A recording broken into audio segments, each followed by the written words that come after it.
Discover the freedom and exhilaration that comes from venturing into the world on your own. Today I'm going to share some insights into how to make your solo travel truly extraordinary. So grab your passport, your sense of adventure, and embark on this remarkable journey as we present solo travel tips for seniors.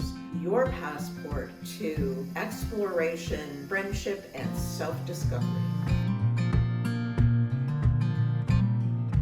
Hi there, Life Shifters. Maureen Atkinson here, founder of LifeShift, a community that supports purpose and adventure in later life. So today I'm going to talk about solo travel for seniors. And I wanted to start by saying I think I'm a really good person to speak about this because I have been traveling solo for most of my life.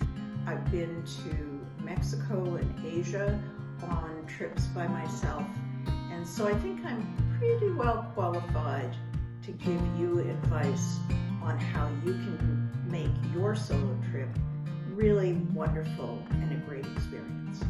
So you may ask, why would I travel by myself? And I think there's probably three pretty good reasons why. One is that you can travel where and when you want to, and oftentimes at this time of your life, you may not be bound by having to get back for a job, whereas other people that you may travel with may have those restrictions. So you can have the freedom to do that. Speaking of freedom, you can travel how you want to travel, in what class. If you want to save money and do it very cheaply, you can do it that way, or you can splurge and really enjoy a more luxury kind of travel without being bound by how your travel companion is able to afford it. And then finally, what I've really found is when you travel by yourself, you're far more likely to speak to locals, and locals are more likely to speak to you. I think that a person by themselves invites other people to help you. And yeah, you could be exploited, but I think more than anything, my experience has been that people love their cities and love where they're living, and they really want to share that with you. And if you're not with another person, you're much more open to having them share it with you. Here are my 5 tips. Tip number 1, plan ahead. So by that I mean making sure that you have all the information you need in a single place.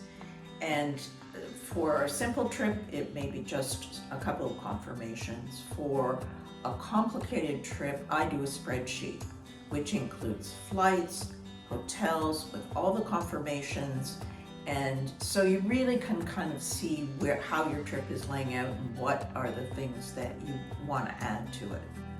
I also recommend that you book your long-haul trips, flights ahead of time, so that you really understand the time of the year you're going and making sure that you don't go when there's going to be a huge number of people traveling. I'm thinking Chinese New Year in Asia, not a good time to travel. The other thing I also recommend and do myself is I book my first night reservation when my flight lands. Even if I'm gonna leave it loose, I make sure that I have that planned so I have a place to go from the airport. I can get myself settled and I know where I am, what I'm doing. Tip number 2, make sure you book things to do. Things like cooking classes, walking tours are great ways to meet local people, understand the culture, and really enjoy being where you are. Tip number 3, just make sure you get in contact with anybody that you know who is at your destination. This is a great way of really understanding a lot about the place. They'll be delighted, and even if they're not close family, I definitely stayed with family when I was in Malaysia, but I also looked up a business friend when I went to Puerto Vallarta by myself, and she was delighted. She was very happy to show me around and have lunch. So make sure you reach out and make those contacts. Tip number 4, stay aware of your surroundings. It's very easy for us to spend time looking at all our messages or looking at a map and not be aware of what is happening around us. So, 1, to really make sure you don't get lost. But number 2 is to be aware of whether there are any people around that you need to be concerned about and if there are any safety issues. So make sure that you have your head up and you're looking, and by the way, you'll enjoy it even more. Number 5 tip is make sure you've got the right clothing. So there's 2 ways to think about it. One is clothing for comfort. So as you take your luggage out and get ready, be sure that you know what kind of clothes should you be packing. Should you be packing warm or light clothes if it's going to be hot there? What about rain? And don't assume that you can just buy it when you get there. So better to have it on hand and readily available. The second thing is to think about the appropriateness of clothing.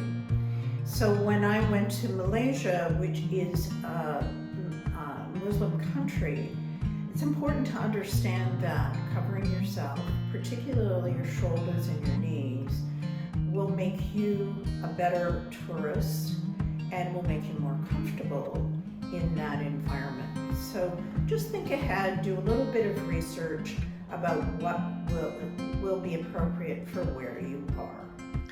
More than anything, enjoy every moment of your experiences. Everything from a beautifully prepared meal to a majestic sunset across the ocean.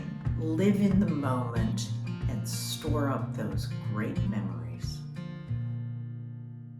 If you would like to see more LifeShift videos, make sure that you subscribe to our YouTube channel.